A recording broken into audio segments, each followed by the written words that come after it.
Not specifically. The P&G has averaged a little over 300 members. It's pretty consistently over the last 10 years or so.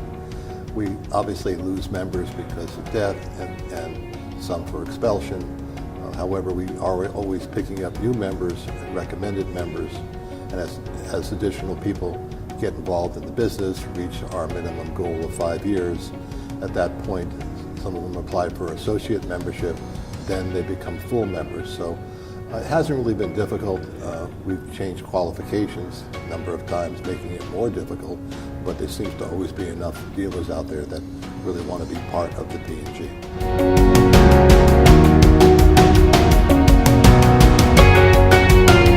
Right now we have two major concerns. One is the flow of counterfeits coming into this country from China. A lot of the public, uneducated, will buy coins, bars, precious metals in some form or another at a swap meet. They'll take it to a dealer, find out they didn't get that good a deal, and the item's counterfeit.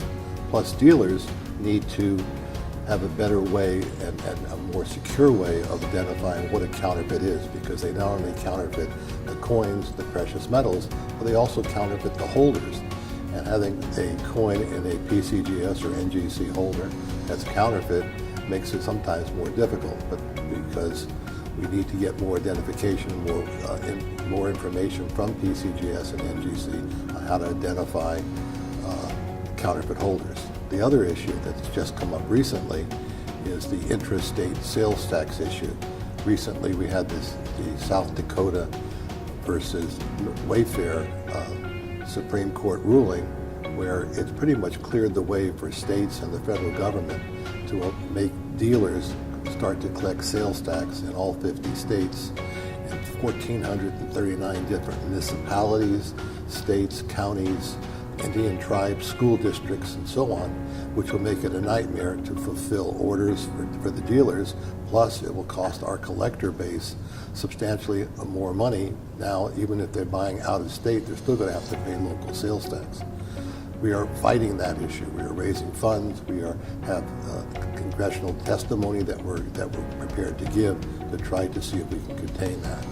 And the last issue that is just temporary right now is we've seen a drop in the precious metal price. Gold and silver prices are lower, which does reflect in terms of demand for coins and precious metals, because the new investor, the new collector, is not necessarily focusing on gold and silver coins. They're more focusing on the equity markets and other markets. So that's a temporary issue. That has come and gone over the last 30 or 40 years, and I believe that we're going to see higher precious metals very soon.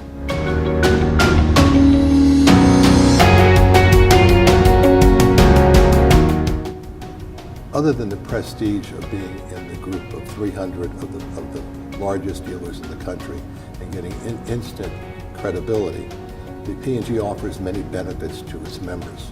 When you join, and are accepted into the organization after your background search is cleared and you become a member and you're voted in, you immediately receive 10 free overnight submissions from NGC, which is worth about $1,000.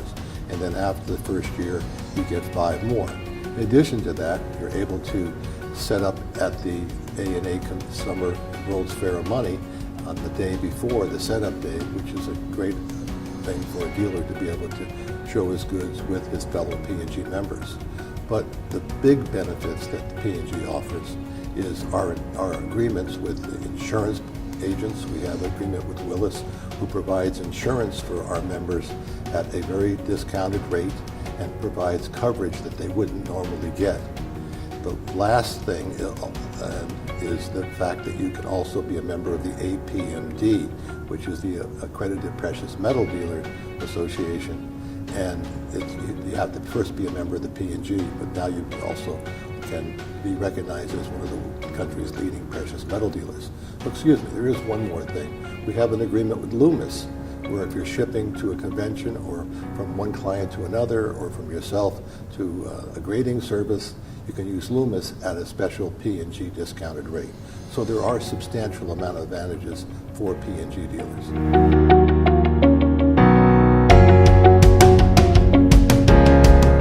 We have basically the community has three different organizations that are pretty active in helping the numismatic community be prosperous.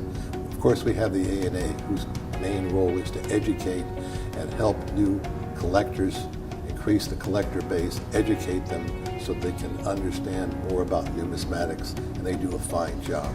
Then you have the ICTA organization, which is located in the Washington, D.C. area that concerns itself about legislation and state legislation, federal legislation that could be hazardous or beneficial for the collector. And then we have the PNG, which is, like I said earlier, the 300 largest dealers who are out there trying to help the dealer, help other dealers understand their role in working with clients, establish high ethics, and allow clients to be more educated in terms of picking the correct field of numismatics and working with individual investors as well as collectors.